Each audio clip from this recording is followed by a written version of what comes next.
Okay, we'll start with this. Another look at the Taylor versus Serrano 3 undercard and what fights we can expect to see on it. It was officially announced that champions Savannah Marshall and Greene will be facing each other in what is an excellent fight and arguably the very best fight to make at this weight. At this time, Savannah Marshall, who's been out a long while, the former undisputed super middleweight champion, migrated from boxer over to most valuable promotions, who is fast becoming the authority in the women's game, 34 years old, to Greene, who is 35. Scheduled for 10 rounds in the super middleweight division for the IBF and WBO titles, a battle of the champions. They share a common opponent in Franchone Cruz, where Savannah won a decision against Franchone. Jadeja suffered her first professional loss to that same fighter, seemingly flustered by the come-forward aggression, combinations, and volume from Franchone. So will she also be flustered when she faces Savannah, who sports a professional record of 13 wins with 1 loss, no draws, 10 knockouts, having never been knocked out in 14 professional bouts. The bigger puncher of the two, I'd say punch for punch, Savannah packs a bigger punch than Greene, though Jadeja does have power whenever she decides to use it. The issue with Jadeja is that if there's too much going on in the pocket, she becomes like a deer in the headlights. She becomes flustered, gun-shy. She's got a hefty knockout percentage, good number of knockouts, more knockouts on paper than Savannah, but I think Savannah packs a bigger punch than Jadeja, which is why Savannah was able to land with more authority against Franchon than Jadeja. Power counts for nothing if you don't land, and you don't land if you don't throw, which seems to be Jadeja's issue. Savannah is a more prolific puncher, a busier puncher within a round, whereas Jadeja is more economic and more reserved,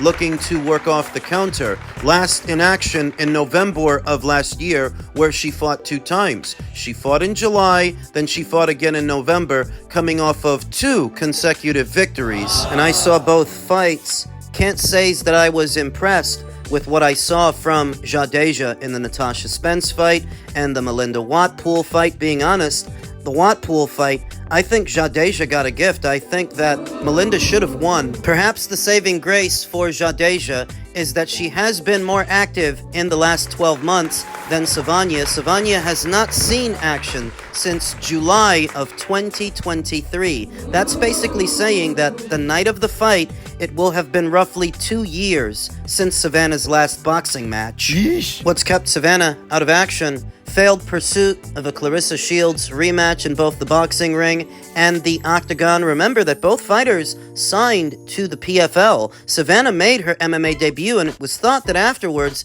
she would face Clarissa in the cage, just for Clarissa to come back to boxing. While Savannah was left in limbo at the PFL, left in limbo by Boxer. She was supposed to return to the boxing ring on the undercard of Natasha Jonas versus Lauren Price, but that was not to be, which subsequently led to her migration from Boxer over to MVP. But now she's been out of action for roughly 2 years. So even if Savannah in action is seemingly a more talented and more well-rounded fighter than Greene, more battle-tested, at the end of the day, she's been out for 2 years, and that matters. Seemingly making this a 50-50 fight, a pick'em fight, that Savannah's more talented, but Jadeja has been more active, and that balances things out. I want to give a slight edge to Savannah, but like I said, it's a 50-50 fight. If somebody wants to pick Jadeja on the predication that Savannah hasn't fought in a while, I would understand that. We'll talk more about the fight as the fight date approaches. Elsewhere in the world of boxing, Junto Nakatani welcomes a potential clash with Jesse Bam Rodriguez. WBC World Bantamweight Champion Junto Nakatani has left the door ajar for a possible showdown with fellow pound-for-pound star Jesse Rodriguez. The 27-year-old will collide with the IBF champion Ryosuke Nishida June 8th, headlining a show at the Ariake Coliseum in Tokyo, Japan. Ahead of his unification, Big Bang boasts 4 consecutive stoppage victories, all of which were at 118, since progressing from his equally dominant reign at Superfly. But still, 3-weight world champion Nakatani, 30-0 with 23 KOs, remains determined to claim a sizable scalp, with every elite-level operator in the lower divisions occupying his hit list. Super Bantamweight King Naoya Inoue, of course, represents his most preferred dance partner. As with the pair having been on a collision course for quite some time, their showdown finally looks likely to materialize in 2026. At the same time, though, Nakatani expressed a willingness to keep his options open, knowing full well that an all-Japanese dust-up with Inoue is far from guaranteed. One fighter that could make for an intriguing opponent is WBC World Super Flyweight Champion Bam Rodriguez, 21-0 with 14 KOs, who is seemingly more than capable of rising up through the divisions. But for anything else, the 25-year-old must first get past the WBO champion Fumilela Kafu, a formidable champion in his own right, on July 19th. But afterwards, should he unify the super flyweight division, that is, a potential outing with Nakatani could all of a sudden make a great deal of sense for Bam. This fight's got too many strings attached, too many caveats, too many moving parts, and things need to happen a certain way. Because Junto Nakatani is already set on a collision course with Inoue, a fight that would require Junto to move up from 118 to 122, that would put distance between him and Bam. So for the Bam fight to be more realistic, something has to happen to Inoue. Say Inoue loses to MJ Akhmadaliev or Nick Paul, well, that would put a Junto Nakatani fight on hold, at which point Junto wouldn't have to move up, and a Bam fight then becomes more realistic. In short, anything happens to Inoue in the next 2 fights, then Junto versus Bam is a distinct possibility. In a perfect world, their mouth-watering matchup may even take place later this year, with the winner pushing on to face Inoue several months later. Either way, Nakatani remains open to any challenge. I'm interested in fighting anyone who's strong or is a good fighter, he told Boxing News. So yes, fighting Bam would definitely be an interest of mine. But at the same time, Bam has his own strings attached. So he's about to fight Fumilela Kafu in the first unification match he's had in the super flyweight division. Who's to say after that he doesn't target the winner of Garcia versus Calixto for the vacant IBF title? He might go after the winner of that fight. He might go after the red belt. He might go after the black and gold one that Fernando Martinez still holds. There are 2 unification matches remaining for Bam in the super flyweight division before he can become an undisputed champion, both of which may come before a move to 118 and a fight with Junto. Junto's got his own unification matches he can have at 118. If he takes care of business with Ryosuke Nishida, there are still 2 other champions there. That's why I never spend much time on this potential matchup. I see people talk about it here and there in small circles, but for me, it's just not realistic at this time, though very exciting. These are 2 of the more dominant forces at or around these weights, not including Naoya Inoue, that I would love to see Bam fight Junto. The difference in height. Junto Nakatani's physical dimensions are quite uncommon for a fly, a super fly, a bantam. He's got a lot of height, a lot of length, and a lot of power. Directly affects the aesthetic of a Bam Rodriguez fight. Bam, who has more moderate physical dimensions for these weights. Of course, he could fill out the 118. He's got the room to do it, but Junto still is a lot bigger than he is and longer, to where the assignment for Bam is going to be the same as it is for anybody fighting Junto. He's going to have to try to get close to him. Try to get close and not get knocked out. Junto's best punches are his straight punches, whereas Bam's best punches are his bent-arm punches. So mid-range to inside, Bam may have the advantage, but he has to get there first. And if that were easy... Let's just make a long story short. It's not. Now, Bam does have great feet, some of the best feet anywhere at or around these weights that navigate around those straight punches from Junto, but we saw in the Gallo Estrada fight, Bam can be caught. That you don't need to be the tallest fighter, or the longest fighter, or even the youngest fighter to nail Bam with a hard shot. Got knocked down in that fight, that small lapse in judgment. He can't afford one of those with Junto. Punch for punch, I think Junto punches harder than Bam. They both have power, and the difference in power is negligible, but I still think Junto has more of it. I do think Junto cracks harder than Bam. Bam's got the more recognizable names on his CV. Carlos Cuadras, Sor, Rumbisai, Gallo Estrada, Sonny Edwards. Though I often see people mitigate how much credit they want to give Bam for those names because a lot of those guys were past their prime, past their best. Still, they were the somebodies of the super flyweight division, and Bam fought them. And in fighting them, that gives him a better resume than Junto so far. Set to add the name of unbeaten Fumalele Kafu to that same CV. Two unbeaten champions, two younger ones in their prime in Sonny Edwards and potentially Fumalele Kafu. So Bam's got the better resume, but I think Junto has the bigger punch. Ultimately, this entire conversation feels like much ado about nothing because Junto's focus is the Inoue fight, and anything involving Bam would take a back seat to that. So long as Inoue stays the course, Junto stays the course, and Bam stays in the back seat. Who's most likely to retire undefeated? Inoue, Crawford, or Usyk? I do think he loses. I don't think he retires undefeated. Too many weight classes. I think he wants to fight the biggest, baddest guys around. If you fight the best in the world, eventually the timeline runs out. Inoue has the most fights remaining of the three. He's the youngest. He's looked the most vulnerable of the three. For Crawford, he has maybe 1 or 2 fights left. Would you be surprised if Crawford win or lose, doesn't fight again after Canelo? Usyk, also 38. He's the oldest of the three, and he's in the most explosive division of the three. He's a heavyweight.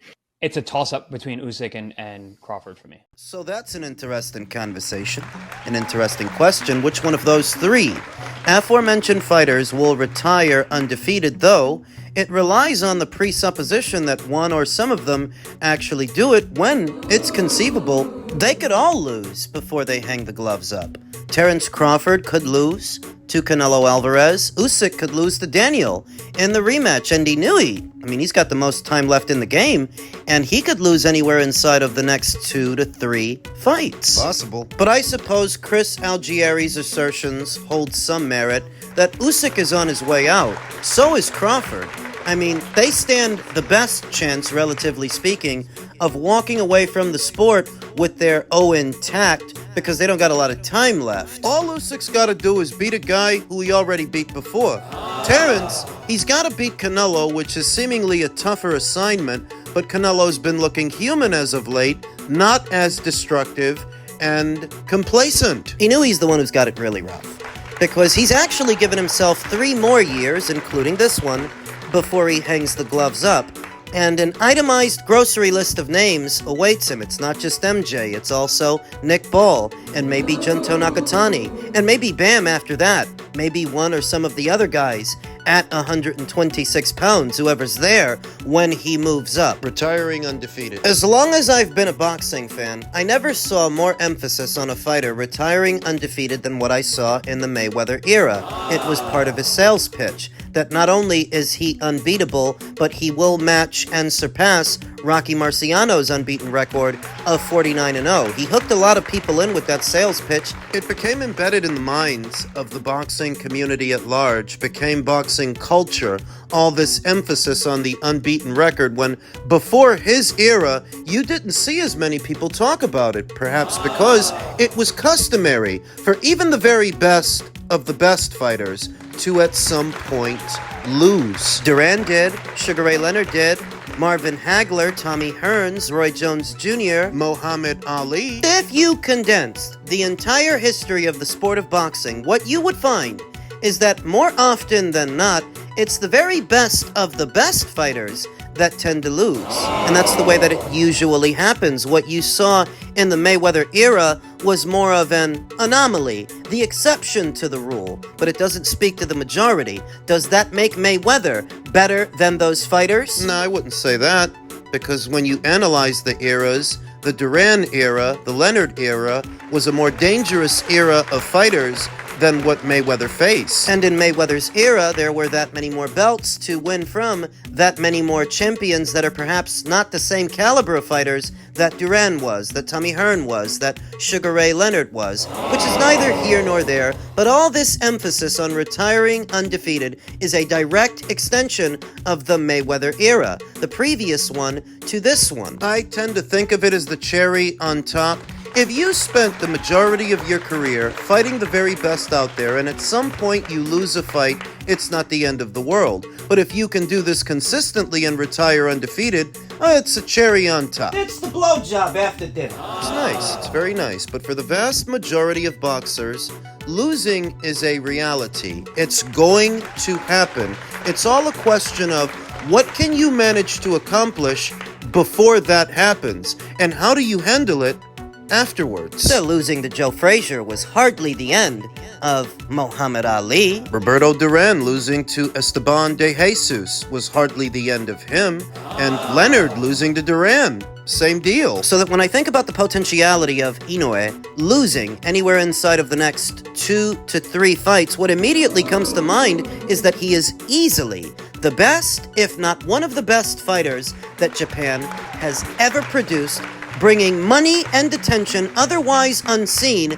to the lower weights. His Hall of Fame ticket is punched. He could retire right now and he'd be a first ballot Hall of Famer. And this is the perspective that you have to have on boxing most of the time. Most of them are going to lose, even the very good ones. It's really a question of what can you accomplish up until that point and how do you handle it afterwards, where Inoue has already accomplished quite a bit, and he's still unbeaten. That if he were to lose at this point, it wouldn't take away from everything he's done. And I do think he stands the greatest chance of losing because he's the youngest of the aforementioned 3 fighters, and there's a laundry list of names waiting for him. Not simply because he got knocked down by Luis Neri or Ramon Cardenas after that, but because it's an occupational hazard. It's when you're consistently fighting the best, the very best out there, that you might lose. And that's how he made his name. That's how he got here. So I, like Chris Algieri, feel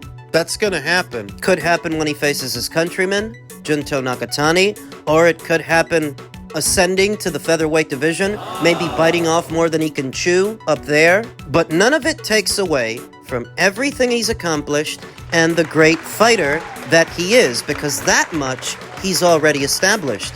He's one of the greats of his country and of this era. Whatever he's doing now is extra credit.